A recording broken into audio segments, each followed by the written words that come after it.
Hello mga kalupa, nandito tayo ngayon sa Greenland Newtown dito sa Barangay Banaba dito sa San Mateo Rizal.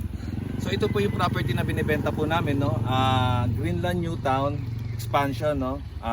2D and 2E. Yan po, makikita niyo po yung property, no. So dinedevelop na po siya ngayon.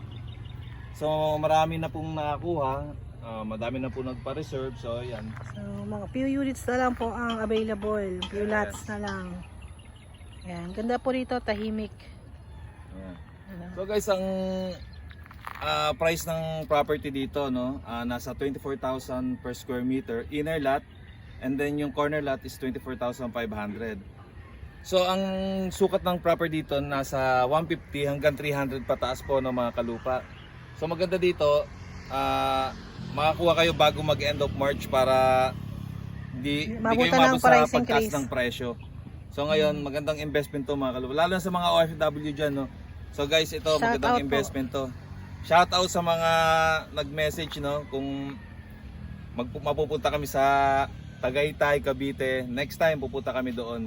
Marami rin kaming property na ano doon, lalo na sa Tagaytay, Splendido, napakaganda doon. So guys, ito muna, no, dito tayo sa San Mateo Rizal, napakagandang property to, no, malapit sa lahat. Yun lang mga kalupa. So kung gusto nyo magpa-tripping, message lang po.